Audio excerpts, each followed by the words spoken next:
वालेकुम sir. Exact. वालेकुम अस्सलाम फैसल। कैसे हैं सर आप? खैरियत से? अल्हम्दुलिल्लाह, आप लोग सुनाओ कैसे हो? जी सर, अल्लाह का शुक्र, आपकी दुआएं हैं।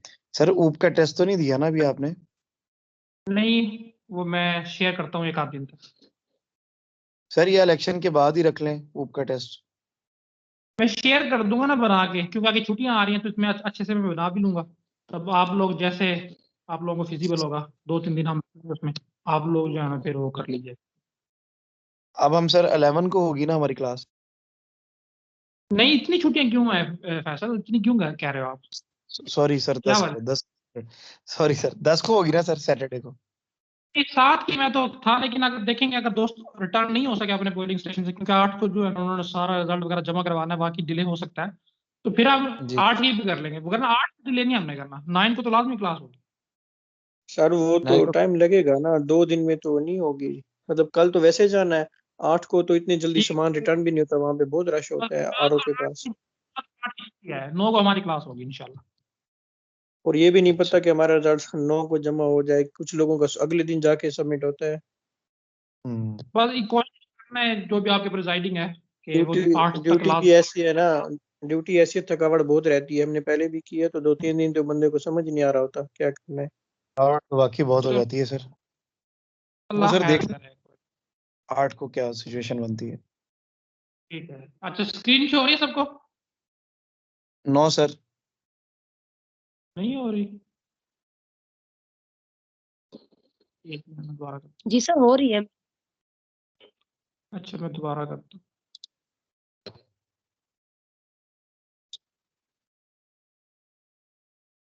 हाँ जी, अब हुई है। 9 सर। जी सर, हो गई। जी जी सर, ठीक हो रही है। ठीक है। जी सर।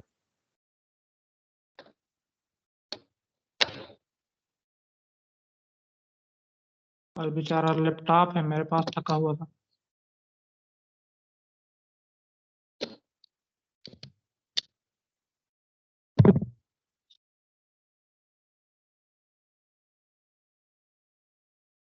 अच्छा जी, कल हम पढ़ रहे थे deletion from binary search tree. उसमें हमने पहले 2 पॉइंट जो है ना वो देखे थे।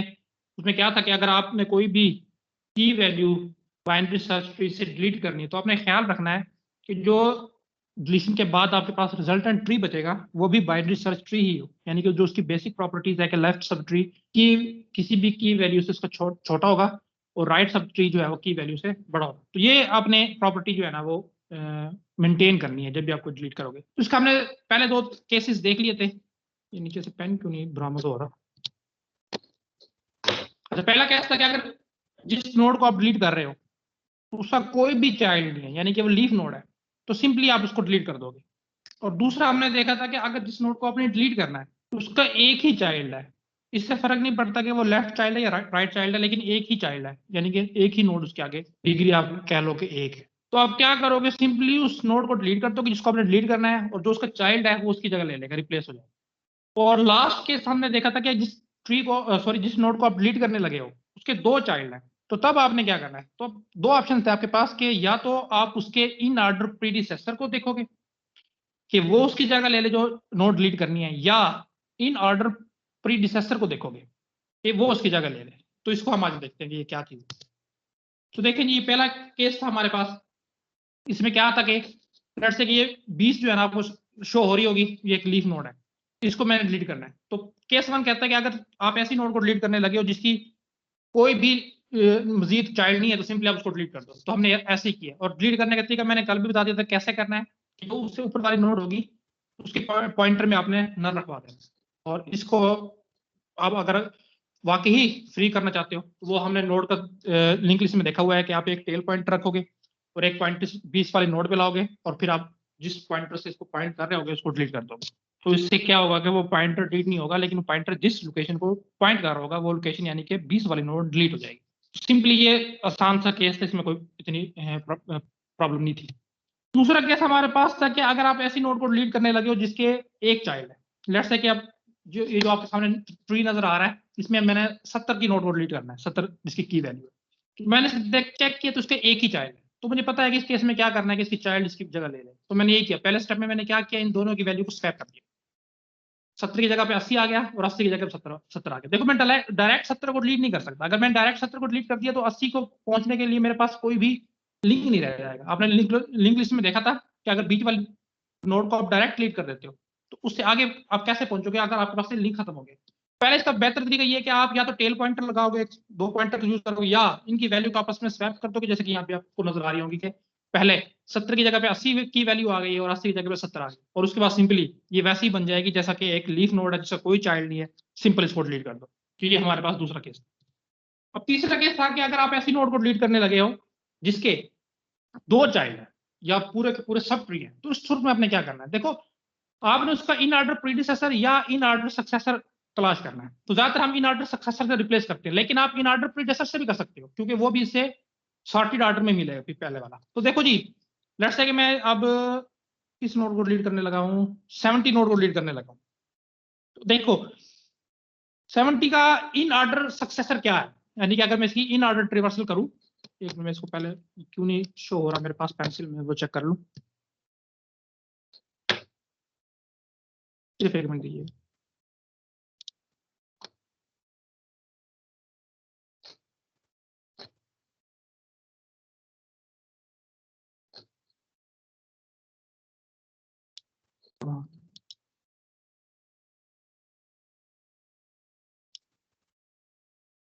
चलें जी, दोबारा करें फिर, पता नहीं क्यों नहीं शो हो रही पेंसिल।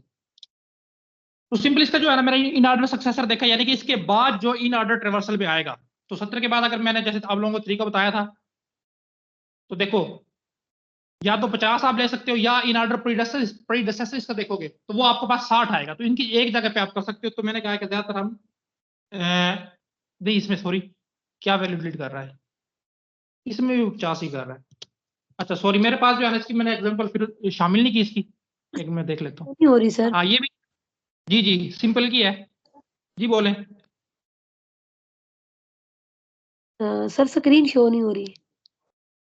ये नहीं शो हो रही,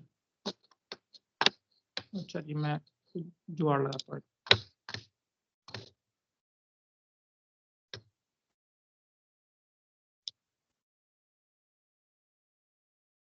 हाँ जी अब हुई है, जी सर अब हो रही है। ठीक है। तो यार वो मैं एग्जांपल सर देना भूल गया हूँ। पेंसिल की जी कोशिश करें क्योंकि थोड़ा कंसेप्चुअल चीजें। क्या हम सब ये सजेशन दें, मैंने कहा था कि जो ओपन है आपके पास, जैसे आप सजेशन देंगे उस हिसाब से हम चलेंगे, बताएं। नहीं सर, मैं ये कह रहा हूँ पेंसिल की कोशिश करें क्योंकि कंसेप्चुअल चीजें हैं ना सर, ट्री आज आपने बड़े जी सर।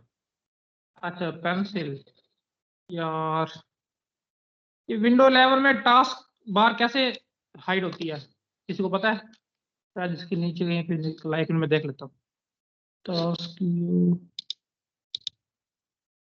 इसको तो जाने देना, विजेट्स को पायलट को भी ऑफ करें, pen menu show pen touch key पे वर्चुअल पेन मेन्यू ये पेन तो सिर्फ उसका है सिस्टम का, मतलब अगर आपके पास पेन है। चले अच्छा मैं, अच्छा एक मिनट फिर मुझे दीजिएगा, मैं इसका दूसरा हल देखता हूँ, इसको पीडीएफ में कन्वर्ट करके फिर पीडीएफ में ओपन करता हूँ।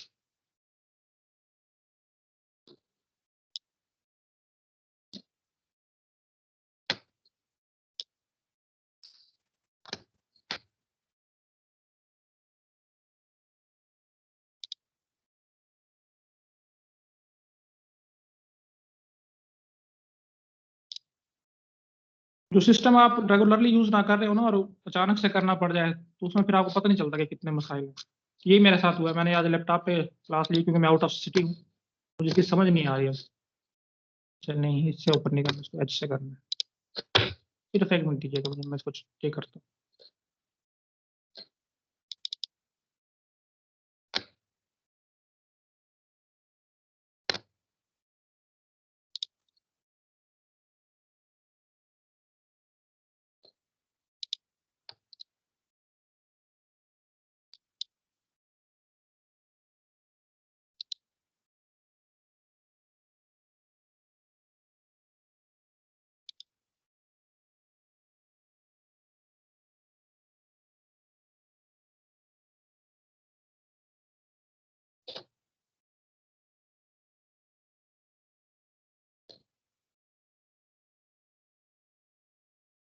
एच को आप गलती से भी ओपन कर लो ना, और डिफॉल्ट सेट करने वाला पहले आ जाता है कि इसको डिफॉल्ट सेट।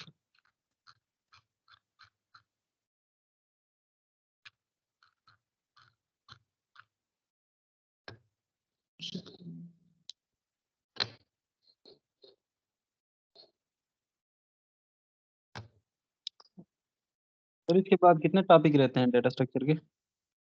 टॉपिक बहुत रहते हैं अभी। जब आप लोग कह दोगे सर बस करें, फिर हम बस कर देंगे। सर बस तो हो जाएगी ना, सेशन जो एंड होने वाला है।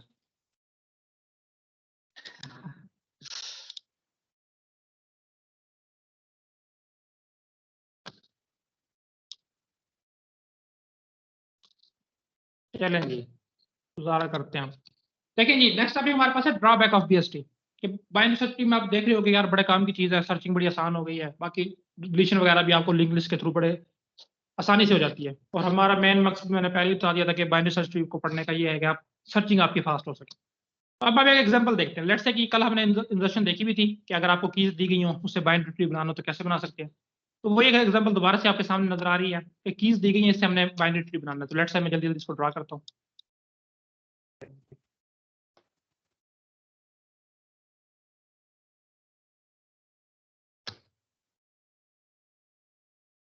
ये लो जी,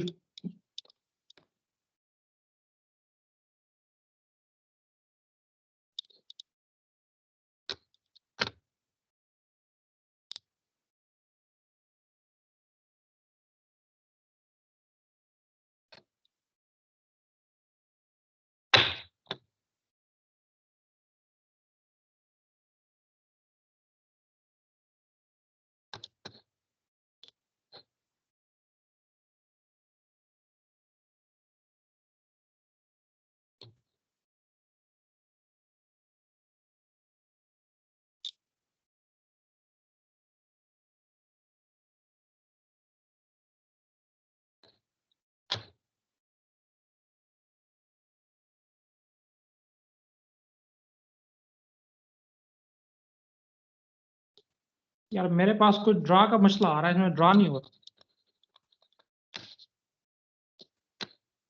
अच्छा, इसका सर फिर सर वैसे ऐसे ही समझाते जाएं, थियरी ही पढ़ा लेना, वैसे ही करवा थियरी दें, पढ़ा फिर लें। थोड़ा डिस्कस कर लेंगे।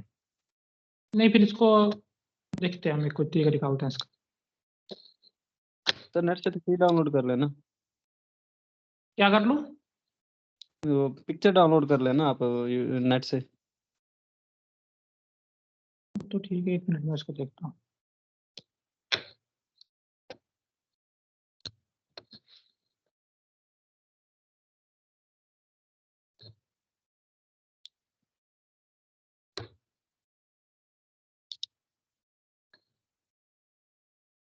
चलो जी, पेंट मैंने ओपन किया है, इसको दोबारा करते हैं।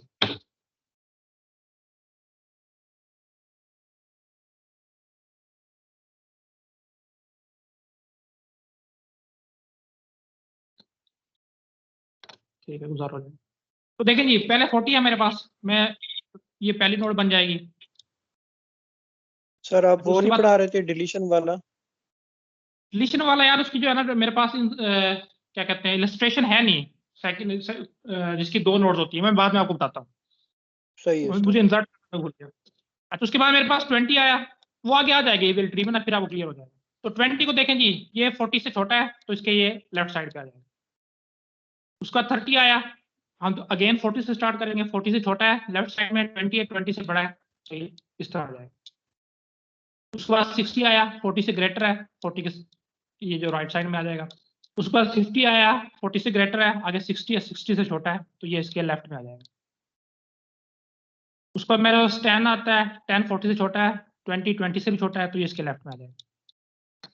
अच्छा, इसी तरह 70 आया, 40 से ग्रेटर है, 60 से ग्रेटर है तो ये 60 के राइट में आ जाएगा। तो ये इस तरह का ट्री मेरे पास बनेगा, ये जो कीज दी हुई है। अब यही कीज है, उनका जो है ना ऑर्डर थोड़ा सा चेंज है।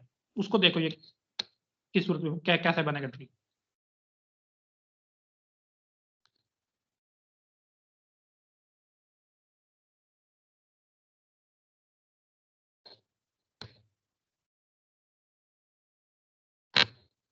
देखिए, सेकंड मेरे पास कीज है, पहले है 10, तो 10 आया तो मैंने इसको रूट नोड बना दी।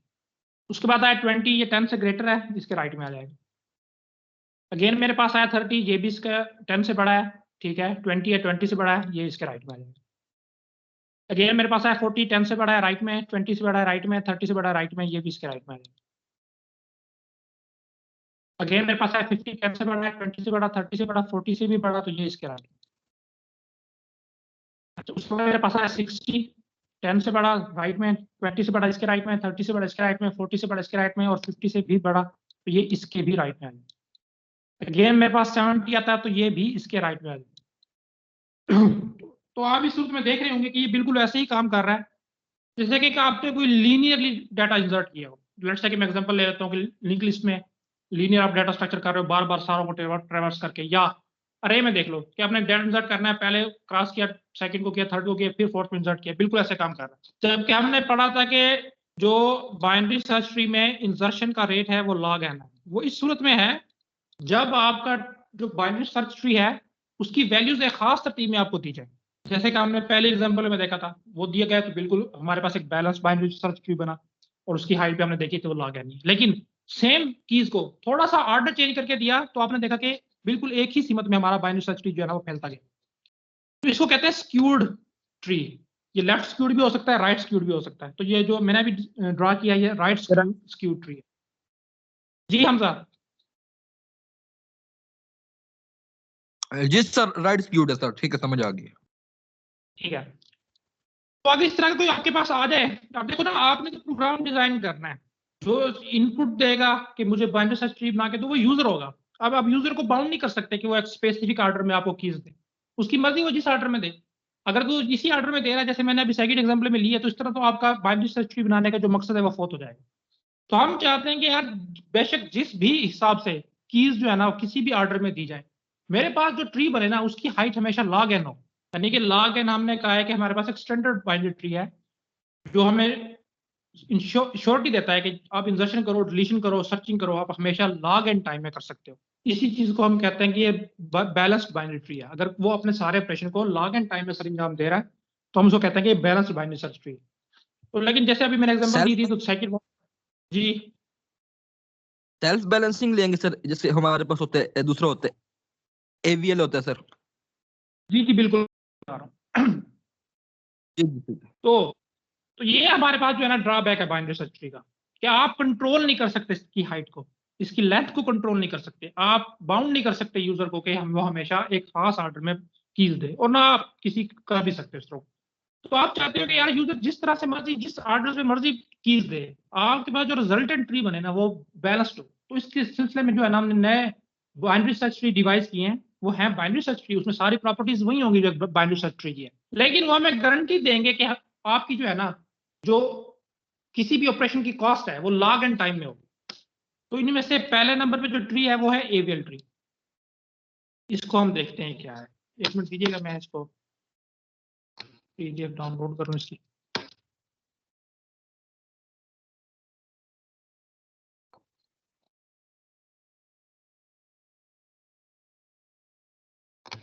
ये शायद अब की आ गई है, चेक।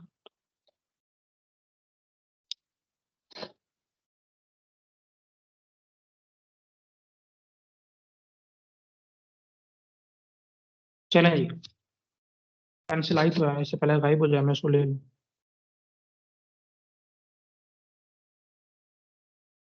तो देखें जी, हमने बाइनरी सर्च ट्री का प्रॉब्लम देखा। अब हम देखेंगे कि उसको कंट्रोल करने के हमारे पास क्या टेक्निक्स है। तो उसमें से पहले नंबर पे हमने ट्री बनाया, उसको हम बोलते हैं AVL ट्री। इसको AVL क्यों कहते हैं? क्योंकि जिन बंदों ने बनाया था उनके नाम एक का A से, एक का V से और एक का L से स्टार्ट होता, तो वो भी हम आगे देख लेते हैं। तो देखें आज के लेक्चर में हम क्या देखेंगे। पहले नंबर पे हम देखेंगे कि AVL ट्रीज क्या है। फिर इसमें एक टर्म यूज होती है बैलेंस फैक्टर, हम उसको देखेंगे कि बैलेंस फैक्टर क्या है। और उसमें हम देखेंगे कि किसी भी AVL ट्री में बैलेंस फैक्टर को कैसे कैलकुलेट किया जाता है, क्योंकि ये सारा जितनी भी गेम है वो बैलेंस फैक्टर के गिर्द ही घूमती है। और उसके बाद हम कुछ ऑपरेशंस देखेंगे AVL ट्री पे, जिनमें से एक जो मेन इंपॉर्टेंट और सबसे कंसेप्चुअल है वो है रोटेशंस। ये रोटेशंस ही हैं जो AVL ट्री की गारंटी देती हैं कि ये हमेशा बैलेंस्ड बाइनरी ट्री रहेगा। उसके बाद हम इंसर्शन भी देखेंगे और डिलीशन भी देखेंगे कि AVL ट्री में इंसर्शन कैसे की जाती है और डिलीशन कैसे की जाती है। तो देखें जी, पहले नंबर पे हमारे पास है AVL ट्री। तो देखते हैं हम ये क्या है। तो नीचे से आपको एक नजर आ रहा होगा, देखें लिखा हुआ है कि AVL tree got its name after its inventor George Adelson Velsky and Landis. और 1962 में ये ट्री जो है उन्होंने मुतारिफ करवाया था, और ये बंदे हैं जिन्होंने इसको मुतारिफ करवाया था। तो उसी के नाम से एडल्सन से ए से, वेल्स्की का वी और लैंडिस से एल, ये नाम लेके एवियल ट्री को नाम दिया गया। तो अब हम देख रहे हैं क्या है, देखें जी, a self balancing binary search tree. अब सेल्फ बैलेंसिंग से क्या मुराद है कि आपको बार बार इसको बैलेंस करने की जरूरत नहीं पड़ेगी। एक दफा आपने ये एल्गोरिथम ट्री का बना के किसी भी डाटा स्ट्रक्चर में या किसी भी प्रोग्राम में इंप्लीमेंट कर दिया, उसके बाद जिस मर्जी ऑर्डर में इसको कीज दी जाए, ये खुद ब खुद अपने आप को जो है ना बैलेंस करेगा। बैलेंस से क्या मुराद है कि गारंटी देगा कि आप कोई भी एक्शन परफॉर्म करो, मैं लॉग एंड टाइम में आपको करके दूंगा। तो इसको कहते हैं कि खुद ब खुद बैलेंस होगा, अपने आप को खुद एडजस्ट करेगा। तो ये self balancing binary search tree है। अच्छा देखें जी, where the difference between heights of left and right subtree for any node cannot be more than 1। तो एवियल ट्री की पहली जो प्रॉपर्टी है वो ये है कि आप किसी भी नोड पे खड़े होके उसके लेफ्ट सब ट्री का और राइट सब ट्री का अगर डिफरेंस निकालें तो वो कभी भी 0 से 1 से ज्यादा नहीं होगा। 1 से ज्यादा से क्या मुराद है कि या तो वो 0 होगा या 1 होगा, और एक एक्सट्रीम कंडीशन हमारे पास आएगी -1। तो ये वो सेट है जो ये वैल्यू ले सकता है। इसका लेफ्ट और राइट सब ट्री की जो डिफरेंस निकलेगा वो -1, 0 या 1 के बीच में निकलेगा। अभी इसको इससे कंफ्यूज नहीं आना, आगे हम चलेंगे तो क्लियर हो जाएगा क्या चीज है। अच्छा दूसरा पॉइंट देखें जी, each node maintains extra information. अब ये कैसे बैलेंस करता है खुद को, उसमें हम हर नोड पे एक एक्स्ट्रा इंफॉर्मेशन स्टोर करते हैं इसकी, और उस एक्स्ट्रा इंफॉर्मेशन को कहा जाता है बैलेंस फैक्टर। अच्छा क्या है ये बैलेंस फैक्टर, देखें। अच्छा पहले बैलेंस फैक्टर की वैल्यू देखें। इस बैलेंस फैक्टर की वैल्यू या तो 0 होगी या 1 होगी या -1 होगी। और ये जिन्होंने 2020 का कंप्यूटर साइंस का लेक्चर का पेपर दिया है, तो उसमें ये पूछा जा चुका है कि बैलेंस फैक्टर की पॉसिबल वैल्यूज क्या क्या हो सकती है। तो ये मैंने वो आगे मेंशन भी कर दिया है कि ये इस 2020 के लेक्चर के टेस्ट में आ चुका। अगर आप पास पेपर भी देखेंगे तो आपको नजर आ जाएगा। अच्छा देखें जी बैलेंस फैक्टर का मजीद, विच इज कैलकुलेटेड बाय, कैसे कैलकुलेट करना है बैलेंस फैक्टर को, सब्ट्रैक्ट करना है आपने किसको, height of its right sub tree में से from that of its left sub tree, यानी कि लेफ्ट सब ट्री की हाइट को राइट सब ट्री में से माइनस करना है। अब आगे हम करेंगे, आपको क्लियर हो जाएगा। अच्छा देखें, हम कब कहेंगे कि एवियल ट्री बैलेंस है। Tree is said to be balance if, जब balance factor of each node is in between -1 to 1। हर नोड का बैलेंस फैक्टर काउंट करोगे, और अगर उसकी वैल्यू -1, 0 या 1 के इन तीनों में से कोई हुई, तो इसका मतलब है कि आपका एवियल ट्री बैलेंस्ड है। और अगर इनमें से इसके अलावा कोई भी हुई, लेट्स से -2 हो जाती है, 2 हो जाती है, -3 हो जाती है, 3 हो जाती है, तो फिर आप उसको बैलेंस बनाओगे। मतलब एक दफा हमने एल्गोरिथम बना दिया तो एल्गोरिथम खुद से काम करेगा, हम देखेंगे कैसे काम करेगा। तो ये बैलेंस फैक्टर की कहानी है। उसकी वैल्यू आपने याद रखनी है, -1, 0 या +1 हो सकती है। इन तीनों में से अगर कोई भी वैल्यू है तो एवियल ट्री को बैलेंस कहा जाएगा। अगर इनमें से इसके अलावा कोई भी वैल्यू आ जाती है तो उसका मतलब है वो इम्बैलेंस हो गया है और उसको बैलेंस बनाना पड़ेगा। और बैलेंस बनाने का जो तरीकाकार हमारे पास है उसको हम बोलते हैं रोटेशंस। रोटेशंस के थ्रू हम एवियल ट्री को, इम्बैलेंस एवियल ट्री को बैलेंस बनाते हैं। तो ये आपको नजर आ रहा होगा कि बैलेंस फैक्टर आपने कैसे काउंट करना है। देखें, height of left sub tree, पहले आप लेफ्ट सब ट्री की हाइट काउंट करोगे, और हाइट मैंने बताया था कि नंबर ऑफ एजेस को आपने लेना है। नंबर ऑफ एजेस को आप लोगे कि कितने हैं लेफ्ट सब ट्री में, और उसमें से height of right sub tree minus कर दोगे, यानी कि बैलेंस फैक्टर BF से जाहिर किया गया है, is equal to height of left sub tree minus height of right sub tree HR लिखा गया।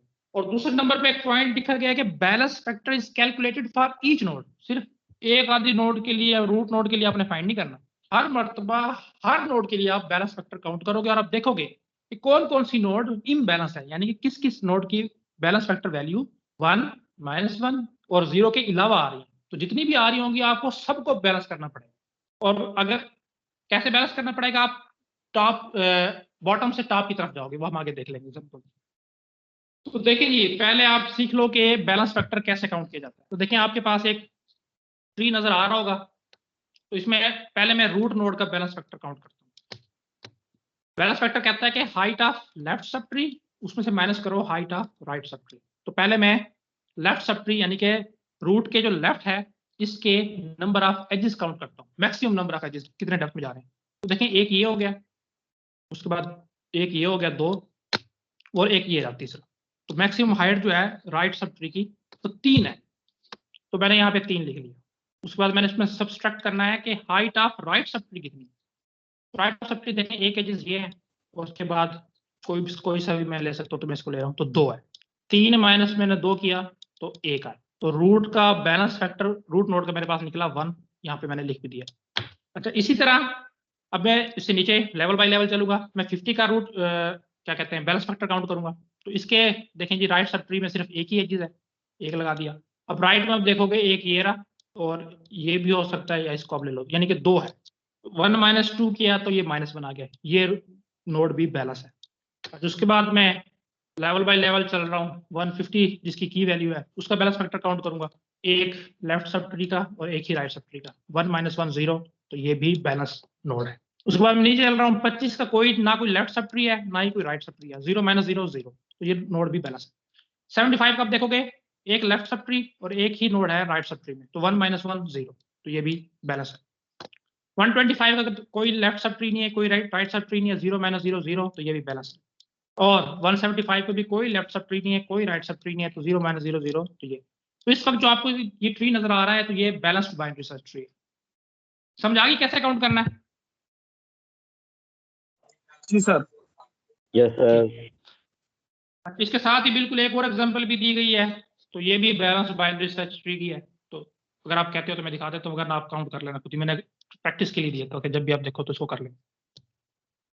अच्छा जी, देखिए हमने बैलेंस फैक्टर देख लिया क्या होता है, कैसे कैलकुलेट किया जाता है, ये भी देख लिया। अब हम देखने लगे हैं ऑपरेशंस कि एवीएल ट्री में कौन कौन से ऑपरेशन पॉसिबल है, जो बाकी बाइनरी सर्च ट्री में पॉसिबल है। ट्रैवर्सल है, इंसर्शन है, डिलीशन है और सर्चिंग। तो इंसर्शन देखते हैं हम कैसे होती है पहले नंबर पर। अच्छा, पहले ये जो है ना एवीएल ट्री में ये आपको दिखाया गया है कि जो भी ऑपरेशन आप परफॉर्म करोगे, चाहे वो एवरेज केस लोगे आप, चाहे वर्स्ट केस लोगे, बैलेंस बाइनरी सर्च ट्री है आपको गारंटी देता है कि लॉग एंड टाइम में मैं सर्च, इंसर्ट और डिलीट 3 ऑपरेशन परफॉर्म करके दूं। हाँ, स्पेस क्योंकि ये n number of node save कर रहा है, तो स्पेस इसकी जो है वो ऑर्डर ऑफ n ही होगी। अच्छा देखिए जी, इंसर्शन से पहले आपको एक चीज समझनी पड़ेगी और वो है रोटेशंस। देखें, rotating the sub tree in an AVL tree क्या है? An avial tree may rotate in one of the following 4 ways to keep itself balanced. जब भी आप कोई नोड उसमें इंसर्ट करोगे, डिलीट करोगे, पॉसिबिलिटीज है कि एवियल ट्री जो है वो इम्बैलेंस हो जाए। तो मैंने पहले बता दिया था कि अगर इम्बैलेंस हो रहा है उसके लिए हमारे पास एक ऑपरेशन है जिसको हम बोलते हैं रोटेशन। तो 4 किस्म की रोटेशन पॉसिबल है कि इनमें से कोई एक रोटेशन परफॉर्म या मल्टीपल रोटेशन परफॉर्म करके आप इम्बैलेंस एवियल ट्री को बैलेंस कर सकते हो। तो पहले नंबर पे आपके पास LL rotation, left left rotation. इसी में कहीं बुक्स में आपको राइट रोटेशन भी इसको बोला जाता है। ये हम सारे आगे देखेंगे कि क्या चीज़ है। दूसरे नंबर पे आपके पास है RR rotation, right right rotation. इसमें आप अक्सर बुक्स में आप सिर्फ लेफ्ट रोटेशन इसको देखोगे। अच्छा, तीसरे नंबर पे आपके पास है LR rotation, left right rotation, इसका यही नाम है। और चौथे नंबर पे आपके पास है राइट लेफ्ट यानी कि RL रोटेशन। इसमें से जो पहली दो हैं लेफ्ट लेफ्ट और राइट राइट, ये सिंगल रोटेशन एक ही स्टेप में परफॉर्म है। और इसके अलावा लेफ्ट राइट या राइट लेफ्ट जो रोटेशन है ये डबल रोटेशन। डबल रोटेशन ये नहीं मुराद के ये 2 दफा परफॉर्म होगी, 2 स्टेप में परफॉर्म होगी। कंसीडर इसको सिंगल ही रोटेशन किया जाएगा। जैसे कि आप कोई मेडिसिन लेते हो तो आप कहते हो यार इसका DS वर्जन दे दो, जैसे सेप्ट्रॉन सिरप है, एक सिंपल है और एक DS में है। DS में मुराद डबल डोज, उसका ये मुराद तो नहीं है कि आपने 2 चम्मच उसके ले लिए, यानी कि उसकी प्रॉपर्टीज ऐसी है कि उसकी स्ट्रेंथ दुगना हो गई। तो बिल्कुल इसी तरह ये डबल रोटेशन से मुराद ये है कि 2 स्टेप में होगी, ये नहीं है कि 2 दफा होगी, 2 स्टेप में होगी सिंगल रोटेशन, यानी एक ही रोटेशन। तो हम इसको बारे बारे देखते हैं कि लेफ्ट लेफ्ट रोटेशन क्या है, RR क्या है और बाकी क्या है। तो पहले नंबर पे आप देखें लेफ्ट लेफ्ट रोटेशन, या जिसको बुक्स वाले राइट रोटेशन कहते हैं, वो क्या है। तो देखिए आपके पास स्क्रीन शो हो रही है सबको? जी सर। जी सर। यस सर, शो हो रही है। ठीक है, इनिशियली देखिए आपके पास एक ट्री था जिसमें सिर्फ 2 ही नोड थी। आपको नजर आ रही होगी रूट नोड 30 और उसके बाद वाले जो नोड है वो है 20। तो ठीक है जी, अभी तक इसकी सारी चीजें बिल्कुल ठीक है। तो अब नई नोड आई है कि इंसर्ट करो 10। तो मैंने देखा जी बाइनरी सर्च किया, पहले मैं रूट की वैल्यू से कंसीडर करूंगा, मुझे पता चल गया कि ये रूट से छोटी है, तो मैं लेफ्ट सब ट्री पे आ गया।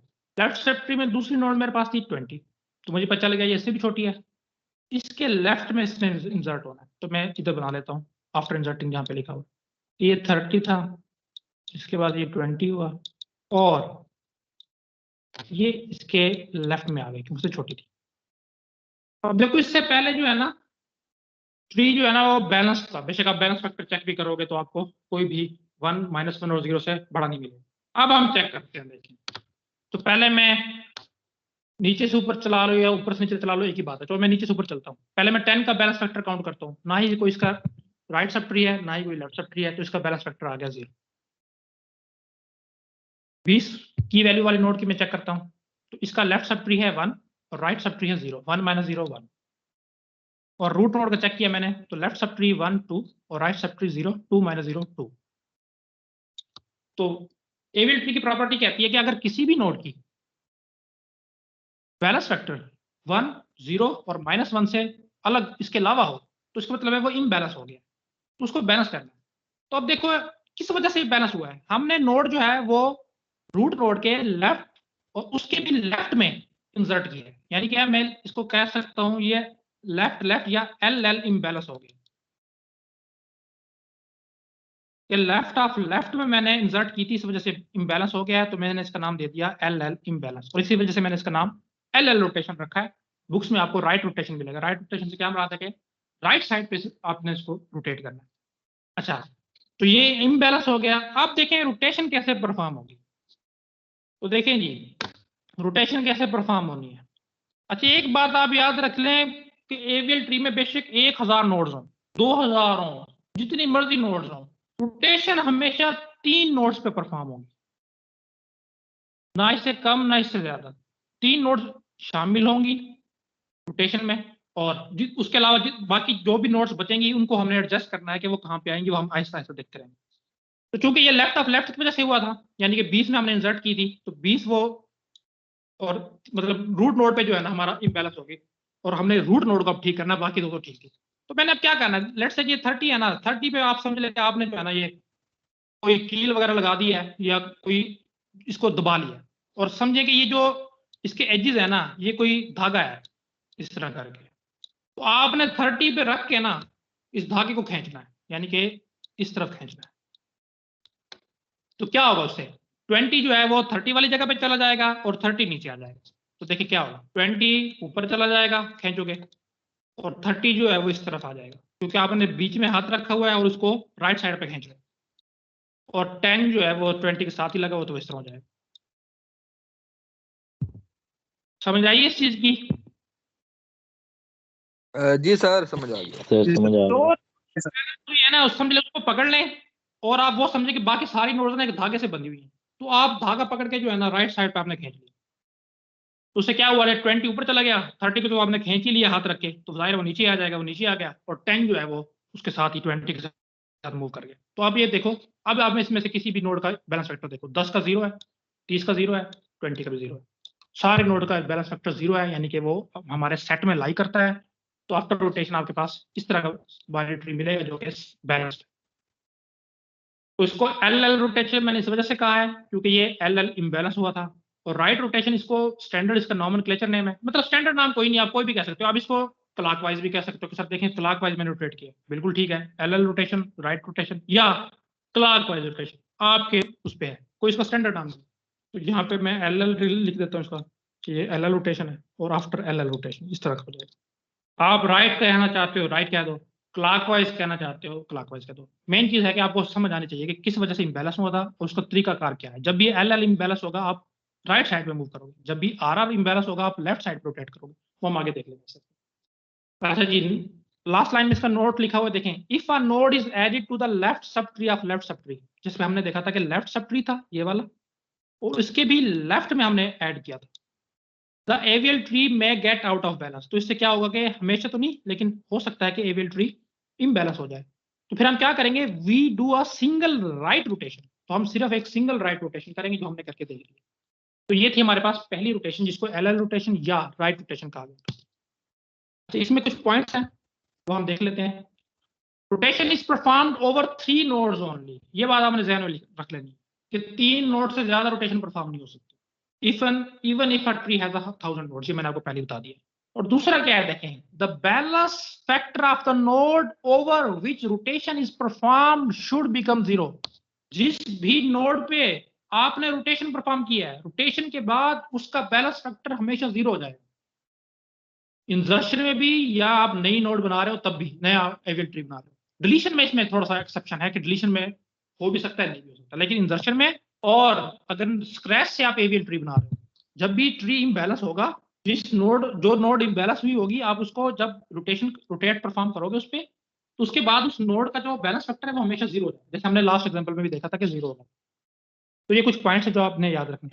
तो देखें जी, दूसरी हमारे पास है राइट रोटेशन, जिसको आप लेफ्ट रोटेशन भी बोल सकते हो। देखिए, इनिशियली मेरे पास ये ट्री था, 10 था और 20 था। अब मेरे पास है 30 को मैंने 10 से मैच किया, बड़ा है, ग्रेटर है, राइट साइड पे आ गया। दूसरी नोड थी 20, इससे भी ग्रेटर है, तो ये मुझे पता चल गया कि इसकी यहाँ पे रोटेशन बनेगी 20 के भी राइट में। तो ये मैं आफ्टर इंसर्टिंग वाली टैब में बना देता हूँ। ये मेरे पास इनिशियल था और यहाँ पे मैंने इसको इंसर्ट कर दिया। अब मैं बैलेंस फैक्टर काउंट करता हूँ। रूट नोड का मेरे पास निकलेगा 0 -2 -2।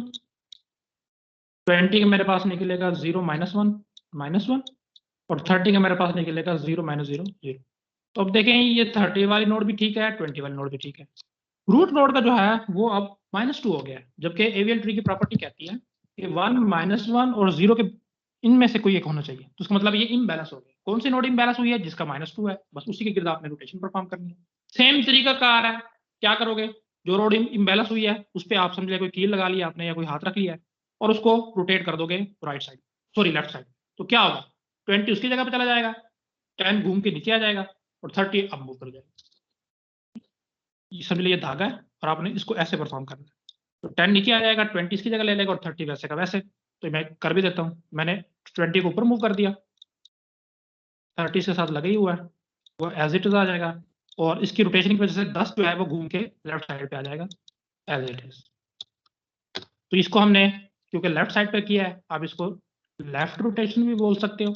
और क्योंकि ये जब मैंने इंसर्ट किया था तो राइट सब ट्री का और उसका भी राइट था, यानी कि राइट, तो ये इम्बैलेंस हुआ था आर इम्बैलेंस ट्री था, तो इस वजह से मैंने इसका नाम आर रोटेशन भी रखा है। शायद आपको ये कहीं पे ना मिले, लेकिन जैसे मैंने याद रखा हूँ, मुझे इस तरह से आसानी से याद रखा कि आर इम्बैलेंस हुआ था तो लेफ्ट रोटेशन, और लेफ्ट इम्बैलेंस हुआ था तो राइट रोटेशन। ठीक है जी, लेफ्ट रोटेशन में कोई इश्यू तो नहीं है? जी सर। ठीक है, देखें जी, when a node is added into the right subtree, यानी कि ये राइट सबट्री था 20 वाला, और इसके भी राइट में आपने कोई नोड ऐड करनी है, यानी कि यहाँ पे जैसे कि अभी हमने की थी। और इससे क्या हो, if the tree get out of balance, और ट्री इम्बैलेंस हो जाए, वी डू अ सिंगल, हम एक सिंगल रोटेशन परफॉर्म करेंगे, और कौन सी होगी, लेफ्ट रोटेशन, और हमने देख ली कैसे परफॉर्म करनी है। तो चलें जी, अब हमें नेक्स्ट जो अब थोड़ी सी टेक्निकल रोटेशन हैं उन पे चलते हैं। अब मेरे पास है LR rotation, left right rotation. इसमें क्या है, देखें ये लेफ्ट से कि आपके पास इनिशियली जो है ना ये ट्री था, और मुझे कहा जाता है कि इसमें 20 इंसर्ट करें, ठीक है। तो 20 जो है वो 30 से छोटा है, तो लेफ्ट साइड में आ जाएगा। लेफ्ट साइड में मेरे पास 10 पड़ा है, 10 से ग्रेटर है, तो उसकी जगह मेरे पास बनेगी यहाँ पे। तो मैं इसको आफ्टर इंसर्टिंग वाले टाइम में ऐड कर देता हूँ। तो 30 एज इट इज, 10 भी एज इट इज, और इसके बाद 20 मेरा यहाँ। अब ये देखो ये क्यों इम्बैलेंस हुआ है, क्योंकि आपने एक, अच्छा इसका बैलेंस फैक्टर काउंट करोगे तो 20 का 0, 10 का -1 और रूट का 2 आएगा। तो अब देखें क्यों ये रूट नोड क्यों इम्बैलेंस हुई है, क्योंकि आपने लेफ्ट सब ट्री के राइट में इंसर्ट किया था, यानी कि मैं इसको बोल सकता हूं लेफ्ट राइट या LR इम्बैलेंस हो गया मेरा tree.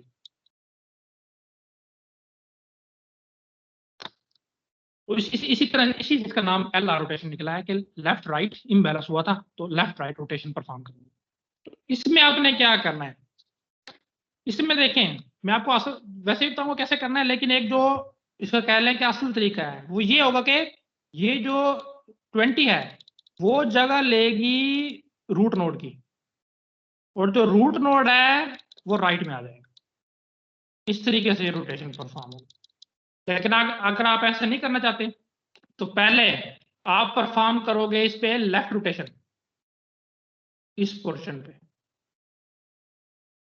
Left portion, sorry left rotation से क्या मुराद है, 10 पे हाथ रखोगे और लेफ्ट साइड पे धागे को खींचोगे, तो उससे क्या होगा, 10 मूव कर जाएगा, सॉरी 20 मूव कर जाएगा 10 वाली जगह पे, और 10 इससे नीचे आ जाएगा इस तरह। यहाँ पे मैं इसको एक ड्रॉ भी कर देता हूँ सब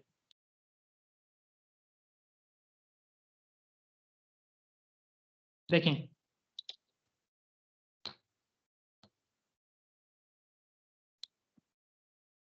ये ट्री था मेरे पास, तो जब भी एल आर इम्बैलेंस होगा तो आपको 2 स्टेप रोटेशन परफॉर्म करनी पड़ेगी, पहली लेफ्ट और दूसरी राइट। लेफ्ट से क्या मुराद है, 10 पे आप हाथ रखोगे और उसको लेफ्ट साइड पे खींचोगे, तो खींचने से क्या होगा, 10 आपके साथ इधर आ जाएगा और 20 इसकी जगह पे मूव कर जाएगा, तो 20 यहाँ पे आ गया और यहाँ से 20 खत्म हो गया। तो देखें जो आपके पास आया है ये आपने ऑलरेडी देख चुके हैं आप, एल एल इम्बैलेंस की एक किस्म है ये। तो इसको आपको सॉल्व करने का तरीका भी आता है, क्या कि 30 पे हाथ रखें और राइट साइड पे रोटेट कर दें, 20 30 की जगह ले लेगा और 30 नीचे आ जाएगा। ये आप ऑलरेडी पहले भी कर चुके हैं। तो ये तो था इसका मतलब असल तरीका, लेकिन जो मैंने आपको तरीका बताया शॉर्ट, वो क्या था मैं आपको दोबारा बता देता हूँ। किसी को समझ आया तो मुझे अभी बता देना है।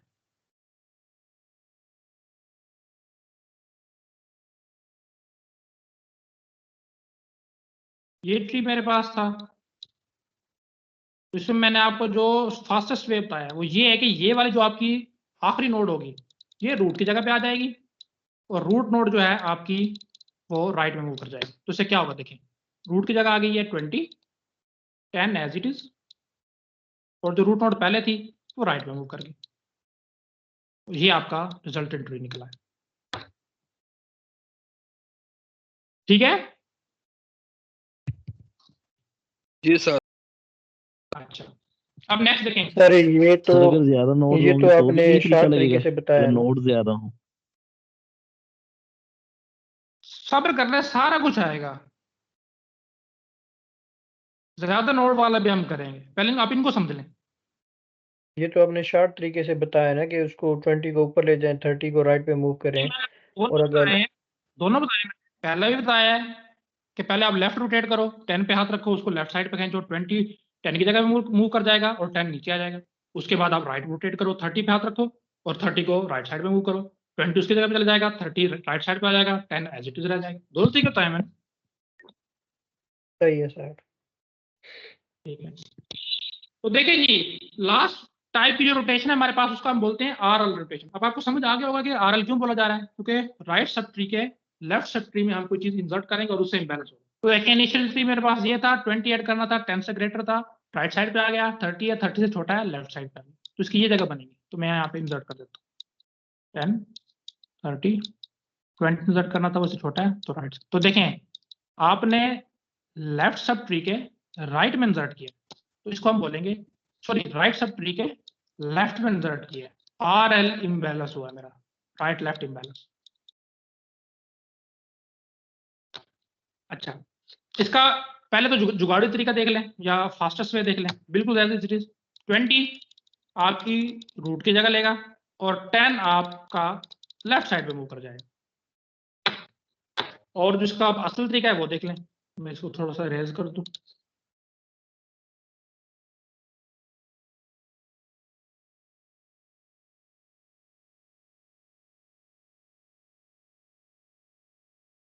इस तरह था। तो पहले देखें राइट, इसका नाम ही बता रहा है कि पहले राइट रोटेशन है। राइट रोटेशन आप कैसे करोगे, 30 पे हाथ रखोगे और उसको राइट साइड पे खींचोगे, तो उससे क्या होगा, 30 आपका इस तरफ आ जाएगा और 20 इसकी जगह मूव कर जाएगा। तो जो मेरे पास बनेगा वो मैं नीचे बना रहा हूँ, 10 20 और 30 इस तरह का बन जाएगा। उसके बाद आपके पास है लेफ्ट रोटेशन। लेफ्ट रोटेशन आपको पता है कैसे होगी, 10 पे हाथ रखोगे और उसको लेफ्ट साइड पे खींचोगे, तो उससे क्या होगा, 10 लेफ्ट साइड पे निकल आएगा, 20 इसकी जगह लगेगा। तो जो आपके पास बनेगा 20 ऐसे, 10 लेफ्ट साइड में निकल आया और 30 तो 20 के साथ अटैच था ही वो ऐसे। तो जिस भी तरीके से करो रिजल्ट वही आ रहा है जो मैंने बताया था, यानी कि 20 हमेशा रूट की जगह लेगा RL रोटेशन में, और जो रूट पे होगा वो लेफ्ट साइड पे आ जाएगा। और अगर LR रोटेशन है तो जो लास्ट लीफ होगा रूट की जगह तो वो लेगा, लेकिन रूट आपका राइट साइड पे निकल आएगा, वो हमने ऑलरेडी देख चुके हैं। तो इसमें आपने एक बात नोट की होगी कि जो आफ्टर रोटेशन ट्री है ना, इन सारे ट्रीज का वो सेम आ रहा है, तो इसलिए मैंने इसको पहले ही बना दिया। मैं आपको दिखा भी देता हूँ, ये RL रोटेशन में देख लें 20 रूट नोड है, 10 लेफ्ट में और 30 राइट में। इसके पिछले वाले देख लें, सेम एज इट इज है। सेकंड वाले देख लें, वो भी इस तरह की है, और फर्स्ट वाली भी देख लें, उसमें भी बिल्कुल ऐसे ही। तो आप इससे अंदाजा लगा रहे होंगे कि बेशक बाइनरी सर्च ट्री का कॉम्बिनेशन काफी सारे हैं, लेकिन उनमें से जो उसका जो बैलेंस्ड है ना वो सिर्फ और सिर्फ एक है, यानी कि यूनिक है, और वही हमने एवीएल ट्री के थ्रू बनाना होता है, वही हमने बनाया। अच्छा जी, अभी जो कह रहे थे कि सर अगर एक से ज्यादा नोड्स हों, यानी कि नंबर ऑफ नोड्स ज्यादा हो, तो उसमें क्या करना है? इसमें देखें जी, मैं आपको LL रोटेशन का फार्मूला बता रहा हूँ। LL क्या होती है कि आप लेफ्ट ऑफ लेफ्ट में कोई रिजल्ट करते हैं, तो लेट से कि A मेरे पास रूट नोड है, इसका कोई भी सब राइट सब ट्री है, बेशक उसमें 1000 नोड्स है, मैंने उसमें उसको जेनेरिक कर दिया है, AR लिख दिया है कि A का राइट सब ट्री। अच्छा, इसी तरह A के लेफ्ट सब ट्री में B नोड है मेरे पास कोई, और B का एक राइट सब ट्री है, वो कोई भी हो सकता है, उसको मैंने BR बना दिया। और इसी तरह B का लेफ्ट चाइल्ड है वो C है, और C के भी आगे कुछ भी हो सकते हैं। ये 3 नोड मैंने इसलिए बनाए क्योंकि मैंने आपको पहले ही बताया था कि हमेशा जो रोटेशन है वो 3 नोड्स पे परफॉर्म होती है, तो 3 नोड्स मैंने बनाई हैं, और उसके इर्द गिर्द मैंने कह दिया कि बेशक जितने मर्जी साथ में राइट सब ट्री जो मर्जी हो, उनके साथ आपने क्या करना है। तो देखिए ये हम पहले भी कर चुके हैं, ये एक किस्म की आपकी LL इम्बैलेंस हुई थी, और उसमें हमने देखा था कि राइट रोटेशन करनी होती थी। क्या उससे क्या मरा था, B इसकी जगह पे आ जाएगा, A नीचे मूव कर जाएगा। तो पहला पॉइंट आपको नीचे लिखा नजर आ रहा होगा कि B बिकम्स रूट। इस तरह के आपके पास कोई कंडीशन हो तो उसमें क्या होगा, B रूट नोड बन जाएगा, और A जो है आपका वो B का राइट चाइल्ड बन जाएगा, यानी कि इस साइड पे मूव कर जाएगा, बिल्कुल हमने देखा है। और मसला क्या आएगा, आप देखो B के राइट में तो आ गया ये वाला A, तो जो B का अपना राइट चाइल्ड था, यानी कि राइट सब जो हो सकता है उसमें हो सकता है 1000 नोड्स हो, उसका क्या करना है वो देखें। वो कह रहे हैं कि B का जो राइट चाइल्ड है ना वो A का लेफ्ट चाइल्ड बन जाए। समझाइए इस चीज की। जी जी सर। सर। यस सर, समझ आ गया। मैं बना, वो कह रहा है कि B को रूट नोड बना दो, लो जी मैंने B को रूट नोड बना दिया। फिर वो कह रहा है कि जो A था यानी कि पहले रूट था उसको आप राइट चाइल्ड बना दो B का, लो जी मैंने बना दिया। और इसका अपना राइट चाइल्ड तो था ही, वो एज इट इज रहा AR। अच्छा, B से नीचे C था, वो भी एज इट इज रहा, और C के नीचे उसका लेफ्ट चाइल्ड भी था CL, पूरा सब ट्री था, और पूरा राइट सब ट्री था, वो जितनी मर्जी नोड्स हो वो एज इट इज रहेंगी। मसला आया है B के राइट सब ट्री का, क्योंकि बाकी तो ऐसे आ रहे हैं, अब मैं B के राइट में लगा नहीं सकता क्योंकि B के राइट में तो ऑलरेडी A जा चुका है। तो कहते कोई मसला नहीं है, देखो A जो है ना उसका लेफ्ट खाली है, तो आप B के राइट सब ट्री को A का लेफ्ट सब ट्री बना दो, ऐसे करना है। तो देखो आप बैलेंस हो गए। अभी हम इसका प्रैक्टिकल भी करेंगे, तो जेनेरिक फार्मूला मैंने बताया, इसी को अब हम एग्जांपल से करके देखते हैं। देखिए जी, ये आपके पास एक नजर आ रहा होगा आपको इलस्ट्रेशन। तो इससे पहले तो मुझे बताएं ये बैलेंस है या नहीं।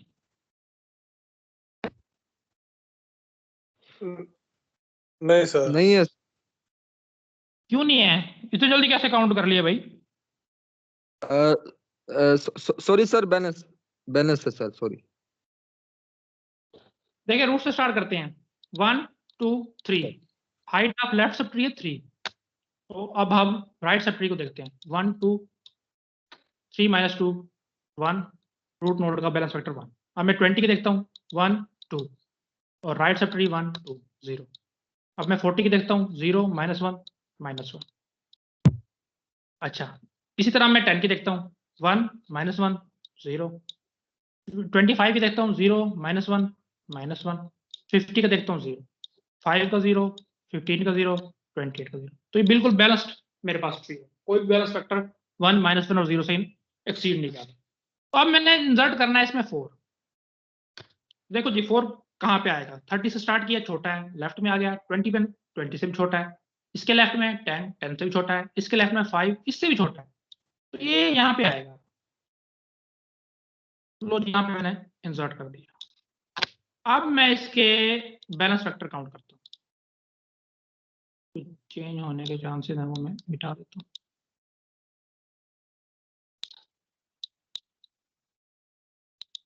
देखें जी, रूट नोड का मैंने काउंट करना शुरू किया 1 2 3 4 लेफ्ट सब ट्री और -1 2 रूट नोड का मेरे पास निकला। इससे नीचे वाली का 20 का मैंने देखा 1 2 3 1 2 3 -2 1, ये बैलेंस है। 40 का देखा 0 -1 आया, ये भी बैलेंस है। 10 का मैंने देखा 1 2 और -1 आया, ये भी बैलेंस है। फिर 25 का मैंने देखा 0 -1 ये भी बैलेंस है। 50 का भी 0 है, ये भी बैलेंस है। 5 का मैंने देखा 1 -0 तो 1 आया, ये भी बैलेंस है। 15 का 0 आया, ये भी बैलेंस है। और 28 का बैलेंस आया, तो ये भी ठीक है जी। जी सर। आप मैंने कहा था कि रोटेशन हमेशा 3 नोड्स पे परफॉर्म होगी। आपकी रूट मुतासिर हुई है, रूट नोड ये बैलेंस हुई है। तो इससे नीचे आप देखो, आपने लेफ्ट सब ट्री में इंसर्ट किया था, यानी लेफ्ट सब ट्री था, उसके बेशक जितना भी नीचे चला गया है लेफ्ट सब ट्री, तो ये लेफ्ट इम्बैलेंस हुआ है। और लेफ्ट इम्बैलेंस का आपको पता है क्या होता है। आपने 30 पे हाथ रख के इसको फिक्स करके धागे को खींच, 20 इसकी जगह ले लेगा, 30 नीचे मूव कर जाएगा। ये हम पहले भी देख चुके हैं, तो हम इसको ड्रा कर लेते हैं। लो जी, 20 इधर आ गया, 30 नीचे मूव कर गया, और 30 के साथ जो अटैच है वो एज इट इज रहेगा। 40 as it is, 50 as it is, और 20 के साथ जो अटैच है वो भी एज इट इज रहेगा। 10 एज इट इज, 10 के साथ 5 एज इट इज, 5 के साथ 4 एज इट इज। और मसला क्या था, बी का राइट सब ट्री, यानी कि उस नोड में हमने देखा था ये बी थी और उसका राइट सब ट्री था ये वाला, इसका मसला बनता था। तो हमने कहा था कोई मसला नहीं है, इसमें जो रूट नोड आपकी राइट साइड पे खिसक गई है उसका लेफ्ट सब ट्री बना दो, यानी कि 30 खिसकी है, 30 का लेफ्ट सब ट्री बना दो। लो जी, इसको मैं इसका लेफ्ट सब ट्री बना दूंगा, 25 एज इट इज। और उसके बाद आपने ऑर्डर चेंज नहीं करना। देखो 25 के राइट में 28 है, तो आपने राइट में रखना है इसको। लो जी, ये आपका बैलेंस बाइनरी सर्किट, बेशक आप इसके किसी भी नोड का काउंट कर लें। लो जी, मैं 20 का काउंट करता हूँ, 1 2 3 1 2 3 3 -3 0। 10 का मैं काउंट करता हूँ, 1 2 और ये क्या हुआ, अच्छा 10 के साथ सॉरी ये 15 भी अटैच है। सर ये 15 आपने नहीं बताया। सॉरी मैं वही देख रहा हूँ, ये क्या हुआ। तो 2 -1 -1। अच्छा इसी तरह मैं 5 का देखता हूँ, 1 -0 1 और 4 का 0। इसी तरह आप 30 का देख लो, 1 2 -1 2 2 -2 0। 25 का देख लो, 0 -1 -1, और 40 का देख लो, 0 -1 -1, और नीचे वाले का 0 0। ठीक है, समझ आई है। सर ये 10 का 1 नहीं निकलेगा, 2 - 1 = 1। 2 -1 1, ठीक है जी 1, हाँ सॉरी।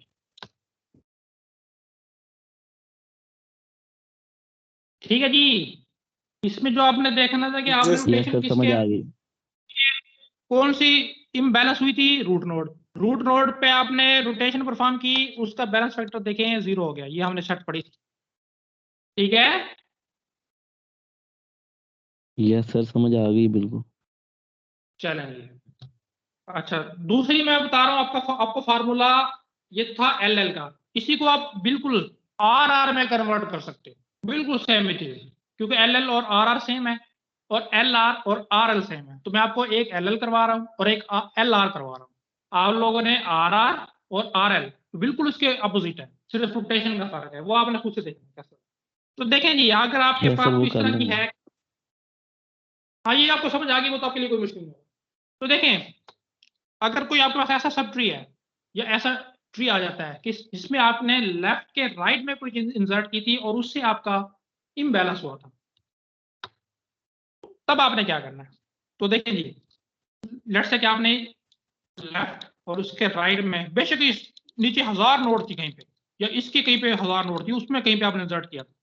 तो पहले आपने 3 नोड्स देखे, सिर्फ लेफ्ट और उसके बाद राइट सब ट्री था, तो लेफ्ट और उसके राइट में आपने इंसर्ट किया था, उसकी वजह से इम्बैलेंस हुआ। नीचे जो भी है उसको छोड़ दें, रोटेशन हमेशा 3 नोड्स पे परफॉर्म होगी। तो देखें जी इसमें क्या होगा, तो ये भी आपने देखी हुई है, मैंने इसका फास्टेस्ट वे बताया था, सिंपल सी इधर मूव कर दें और ए इधर ले आए। तो ये तो था क्या था, सिर्फ 3 नोड्स इनके साथ कोई ट्री व्री नहीं लगा हुआ। तो इसमें आप देख रहे हो कि पूरे पूरे राइट सब ट्री और लेफ्ट सब ट्री अटैच है। तो इस सूरत में क्या होगा, बेसिक प्रिंसिपल वही है, देखें सी बिकम्स रूट, सी आपका रूट बन जाएगा, ए नीचे आ जाएगा, ए बिकम्स राइट चाइल्ड ऑफ सी। बिल्कुल ठीक है जी। अच्छा देखें नेक्स्ट पॉइंट क्या है, मसला क्या है, सी इधर चला गया, सी के लेफ्ट में भी बी आ जाएगा और सी के राइट में भी ए आ जाएगा। तो सी के जो अपने लेफ्ट और राइट सब ट्री थे इनका क्या करना है, मसला इन दो का है। हो सकता है कि 500 नोड हो, ये 400 हो, काफी सारे नोड्स हो, ये कहां पर एडजस्ट होंगे। देखें सी का जो पहले लेफ्ट चाइल्ड था या लेफ्ट सब ट्री था जो भी था, will remain on left side of C. जब सी रूट पे पहुंच जाएगा तब भी वो सी के लेफ्ट सब ट्री में ही एग्जिस्ट लाई करेगा। कहां करेगा वो हम देख लेते हैं। और जो सी का राइट सब ट्री था वो हमेशा सी के रूट बनने के बाद राइट साइड पे ही एग्जिस्ट करेगा। कैसे, अब इसको हम देख लेते हैं। तो लो जी सी रूट में पहुंच गया, ए यहाँ पे आ गया और साथ ए का सब ट्री जितना भी है वो साथ एज इट इज जो भी है। अच्छा बी तो एज इट इज खड़ा ही है और बी के साथ बी का लेफ्ट सब ट्री जितना बड़ा भी है वो साथ अटैच। तो अब देखें हमने पढ़ा है कि जो सी का लेफ्ट साइड था वो सी के लेफ्ट साइड पे रहेगा। तो सी का लेफ्ट देखो ये है, इधर बी है, तो देखो बी का जो है राइट लेफ्ट साइड तो हमारे पास फील्ड है लेकिन राइट साइड खाली है, तो बस यहाँ पे एडजस्ट कर दो उसको, तो ये सी का लेफ्ट आ गया। और हमने पढ़ा है कि जो सी का पहले राइट सब ट्री था वो सी के राइट पे एग्जिस्ट करेगा। तो सी के राइट पे आया तो ए था, ए का right sub tree already attach था, ये जगह खाली थी, तो यहाँ पे मैंने सी का राइट सब ट्री अटैच किया। तो ये उसका फार्मूला है लेफ्ट राइट रोटेशन का। इसमें कोई कंफ्यूजन है? No sir. ठीक है, अब इसको हम एक एग्जांपल से देख भी लेते हैं। देखें जी ये आपके पास है, इसमें आपने जो है ना पहले आप इसको बैलेंस फैक्टर काउंट कर लो, तो ये बैलेंस है ठीक है। अगर आप कहते हो तो मैं एक दफा काउंट कर देता हूँ, ये जरूरत नहीं है। कर दे सर एक बार जरा इधर। बैलेंस है सर वैसे। रोटेशन करते हैं 1 2 3, लेफ्ट सब ट्री की हाइट 3 है और राइट की मैक्सिमम 1 और 2, 3 - 2 1। 20 की मैं देखता हूँ 1 2 और राइट की देखता हूँ 1 2, 2 - 2 0।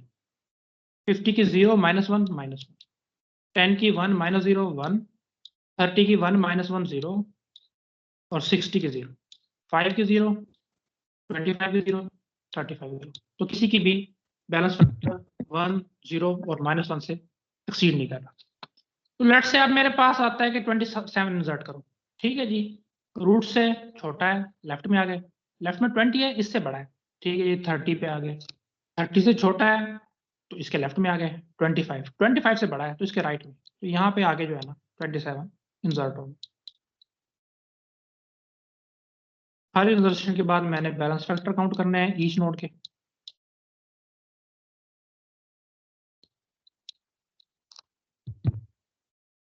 तो अब मैं करता हूँ जी, देखिए लेफ्ट सब ट्री की हाइट 1 2 3 और राइट सब ट्री की नहीं सॉरी 1 2 3 4, अब 4 हो गए ठीक है। मैक्सिमम हाइट हमने देखनी है, देखो ये 1 ये 2 बैलेंस सही है। और ये 4 एजेस अब हो गए हैं मैक्सिमम। राइट देखो 1 और 2 2 ही हैं, 4 - 2 2।